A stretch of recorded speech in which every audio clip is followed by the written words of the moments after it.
देखेको सपनाको आकार बन्छ, नदेखेको सपनाको आकार हुँदैन, अनि कसरी सपना साकार हुन्छ। नमस्कार, गुड आफ्टरनुन। म राजेन्द्र प्रसाद धमला, जन्मघर धनकुटा, हाल बसाई विराटनगर, पेसाले एक राष्ट्र सेवा।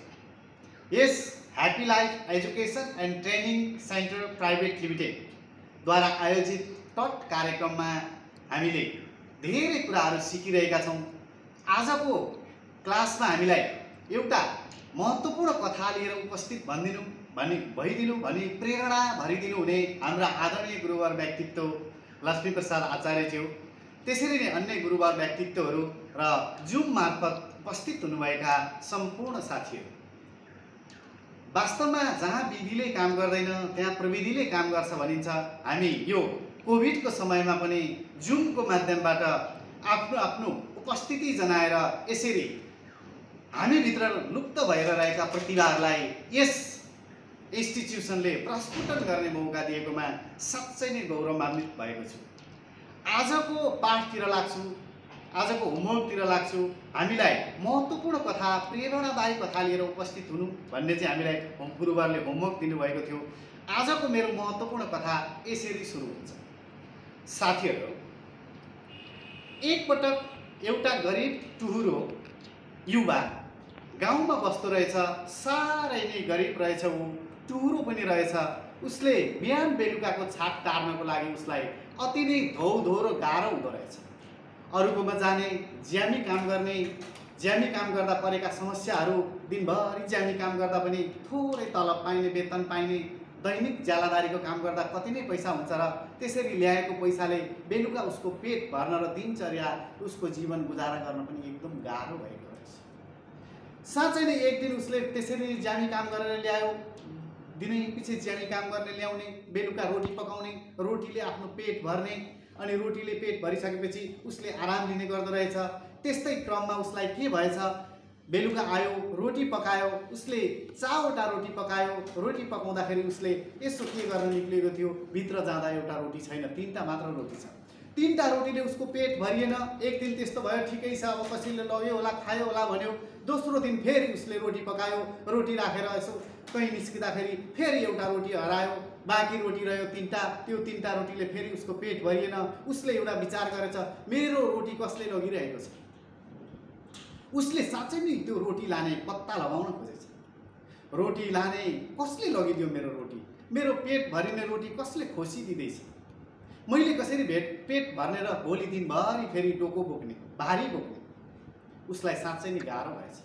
उसले निर्णय गरेछ, आज म रोटी पकाएर यहीँ रुगेर बस्छु, कहीँ लुकेर, अनि त्यो रोटी कसले लाँदो रहेछ त्यसलाई पत्ता लगाउँछु र कारवाही गर्छु।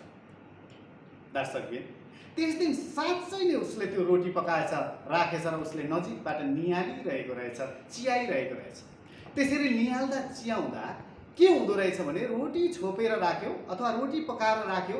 राखिसकेपछि उसले हल्का गरेर अलिक माथिबाट छोपेको थियो, एउटा मुसो खुर्र दौडेर आएर त्यो रोटी लिएर जाँदो रहेछ। उसले मुसोलाई जाँदा जाँदै च्याप्पै पक्रिएछ। उसले हेरिरहेको थियो, निगरानी गरिरहेको थियो। च्याप्पै पक्रिएछ र सोधेछ, तिमीले मैले खाने रोटी किन लगेको, मेरो भाग खोसेर किन लगेको, मैले पेट भर्न सक्दिनँ, अनि भोलि दिनभरि म ज्यामी काम कसरी गर्न सक्छु। एक त म टुहुरो छु, त्यहाँमाथि गरिब छु, मलाई किन यस्तो सताउँछौ, किन यस्तो दुःख दिन्छौ भनेर उनले धेरै कुराहरू मुसालाई भनेछ। आफ्नो दुखेछ, पोखेछ, गाली पनि गरेछ।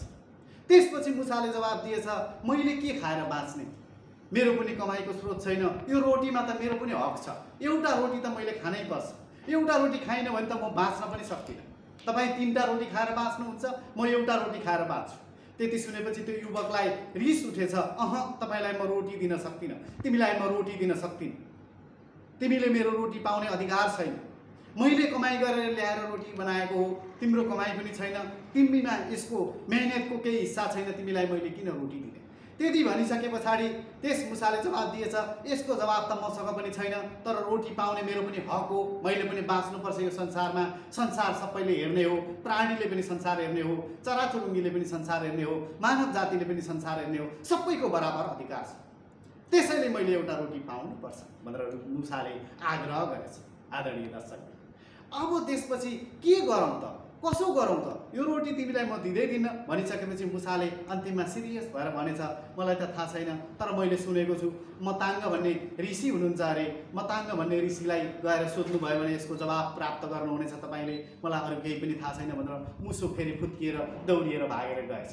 आदरणीय दर्शकबिन, त्यसपछि त्यो युवकको मनमा साँच्चै नै यसले के भन्यो त, मताङ्ग ऋषि कहाँ गएर एकचोटि सोध्नु पर्यो भनेर त्यो युवक त्यही बेलुकै त्यहाँबाट मताङ्ग ऋषि कहाँ गएर भेट्ने निधो गरेछ, निश्चय गरेछ। बिहान उज्यालो हुनसाथ रिमरिममै त्यो युवक सबै कुरा तयार गरेर मताङ्ग ऋषि कहाँ जान भनी लागेछ। जाँदाखेरि बाटो साह्रै अप्ठ्यारो, धेरै टाढा, मताङ्ग ऋषि कहाँ गएर भेटिन्छ भन्दा पनि थाहा छैन, सोध्दै खोज्दै जानुपर्ने। त्यसले मुसालाई हिँड्ने बेलामा सोधेको रहेछ, बेलुका फुत्किने बेलामा सोधेको रहेछ, कति टाढा पर्छ मताङ्ग ऋषिको घर। सबैजनाले त भेट्न सक्नुहुन्न, तर 5-7 दिन 10 दिन 15 दिनको यात्रा गर्नुपर्छ अरे मताङ्ग ऋषि कहाँ गएर भेट्नलाई। त्यसपछि मात्रै मताङ्ग ऋषिले दर्शन दिनुहुन्छ अरे, अनि उहाँले वास्तविकता बताइदिनुहुन्छ अरे। अब तपाईँ पनि जानुहुन्छ भने के गर्नुहुन्छ भनेर उसले सोधेको रहेछ। त्यसपछि त्यसले जाने निश्चय गरिसकेपछि हिँडेछ। हिँड्दा हिँड्दा हिँड्दा बाटोमा धेरै प्यास लाग्यो, धेरै भोक लाग्यो, तर पानी खान पनि पाएन त्यो युवाले, खाना खान पनि पाएन। जाँदा जाँदा साँझ परेछ दर्शकबिन। साँझ परिसकेपछि एउटा धनाढ्यको घर भेटेछ उसले, जहाँ महल बनिएको थियो। त्यो महलमा गएर उसले बास माग्ने विचार गरेछ। त्यसपछि बास मागेछ। त्यहाँ बास माग्दाखेरि त्यो विशाल धनाढ्य मानिसको घर रहेछ, त्यसमा बास बसेछ ऊ। बास बसिसकेपछि त्यहाँ खान पिउन पनि उसलाई दिएछ। त्यहाँ सम्पूर्ण कुराहरू उसका सोधिएछ। सोधिसकेपछि उसले आफ्ना कुराहरू लजाई अप्ठ्यारो मानी भनेछ। अनि साँच्चै नै त्यहाँ चाहिँ एकजना समस्या के रहेछ भने त्यो मालिकनको छोरीको बोली आउँदो रहेछ। मालिकनको छोरी हृष्टपुष्ट 19-20 वर्षको, 20-21 वर्षको, तर बोली नआउने। बोली नआइसकेपछि किन बोली नआएको भनेर उसले प्रश्न गरेछ। खोइ थाहा छैन। अनि त्यो युवाले भनेछ, म मताङ्ग ऋषि कहाँ यस्तो यस्तो समस्या लिएर जाँदैछु, त्यसो भए हाम्रो पनि समस्या राखिदिनुहोस् है, के गर्दा बोली आउँछ सोधिदिनुहोस् है, तपाईँ मताङ्ग ऋषि कहाँ भेट्न जाँदै हुनुहुँदो रहेछ भनेर उनीहरूले पनि अनुरोध गरी पठाएछन्। भोलि बिहान त्यो युवा त्यहाँबाट पनि निस्किएर हिँडेछ। बाटोमा जाँदा जाँदा दिउँसो ठुलो नदी तर्नुपर्ने रहेछ। नदी तर्ने उसँग केही पनि साधन स्रोत थिएन। आदरणीय दर्शकबिन, साधन स्रोत नभएपछि उसले नदीको किनारमा गएर हेरिरहेको थियो। नदीको किनारमा गएर हेर्दै एउटा कछुवा फुत्त निक्लिएछ। अनि कछुवाले सोधेछ, के नदी तर्ने हो? म त यसरी मताङ्ग ऋषि कहाँ भेट्न हिँडेको भनेर उसले आफ्नो सम्पूर्ण वृत्तान्त सुनाएछ कछुवालाई। अनि कछुवाले उसलाई नदी तार्दा उसँग प्रश्न गरेछ, त्यसो भए मसँग पनि समस्या छ। मैले 5-6 वर्ष भयो धेरैलाई यो नदी तारिसकेँ, तर मेरो पनि एउटा जीवनको उद्देश्य छ। मैले चाहिँ कसरी चाहिँ ड्रागन बन्न सक्छु, म ड्रागन बन्ने मेरो जीवनको उद्देश्य छ।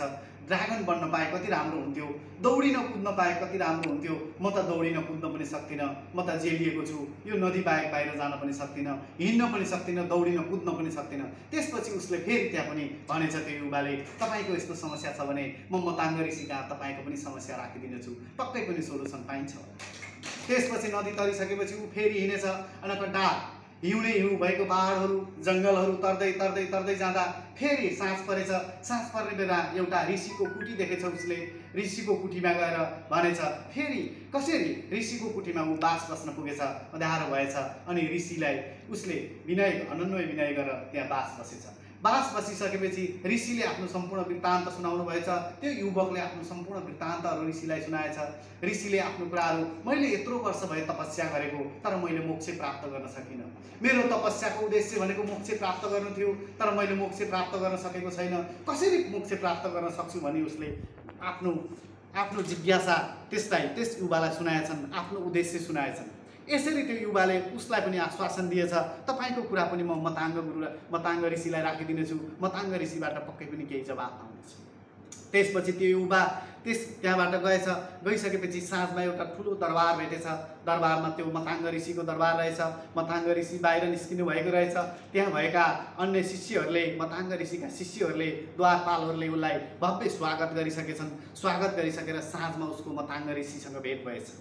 मताङ्ग ऋषिसँग भेट भइसके पछाडि मताङ्ग ऋषिले दर्शन दिनुभयो। दर्शन दिइसकेपछि त्यो मताङ्ग ऋषिले उसलाई के भन्नुभयो भने, तपाईँले कुनै पनि कुरा सोध्न आउनुभएको भने तपाईँलाई म के भन्छु भने 3टा मात्रै कुरा मसँग सोध्नुहोस्, 3टा भन्दा बढी तपाईँले कुनै पनि कुरा राख्न पाउनुहुने छैन। त्यो युवा चाहिँ अलमलमा परेछ।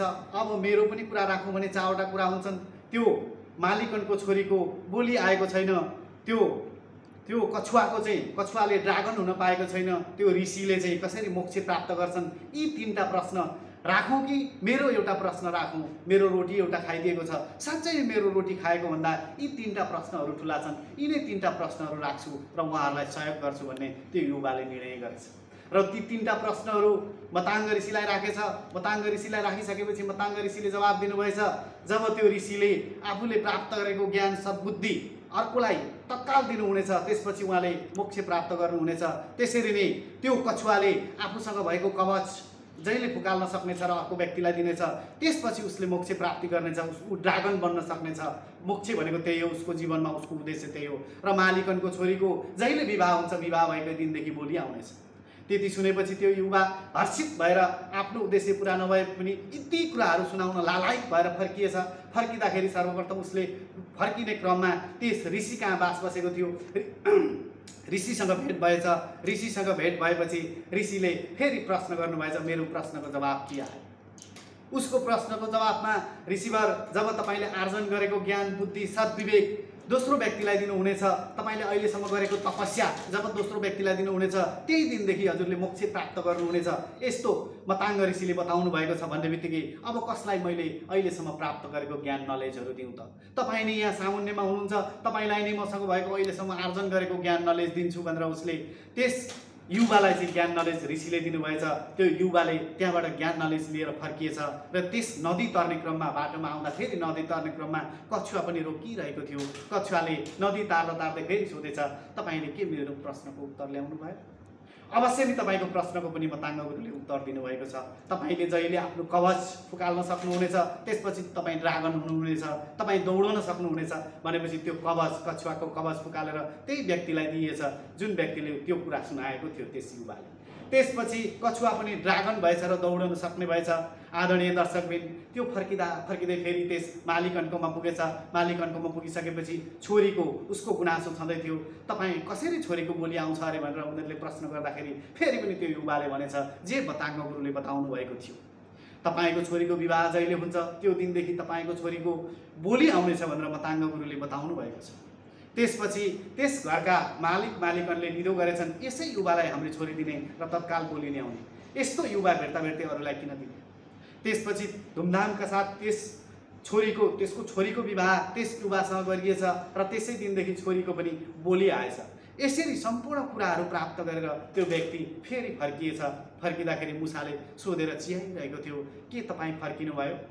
हो, म फर्किएँ, तर उसले धन्य भएर भन्यो, मैले धन्न एउटा रोटी तपाईँलाई दिएछु दिनैपछि। म त अन्धकारमा रहेछु, त्यो रोटीको लागि लडिरहेको थिएँ। जो एउटा रोटी गइरहेको थियो, म त 3टा रोटी खाँदा केही भाग मेरो पेट भरिएको थियो र अलिकति भाग मात्र खाली थियो।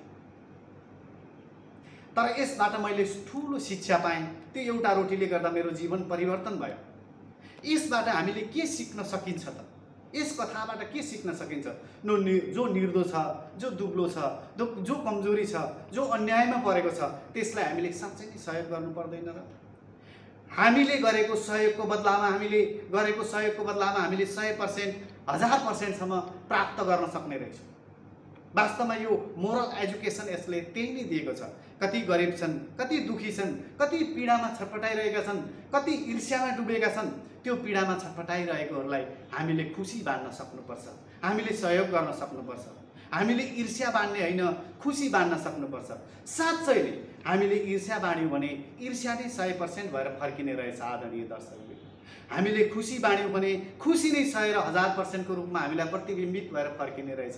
हाम्रो जीवन सुसंस्कृत र सज्जित हुने रहेछ।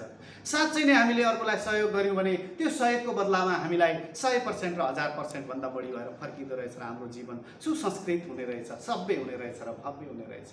वास्तवमा मानिसको जीवन यही हो। यसबाट हामीले पाएको मोरल एजुकेसन यही हो।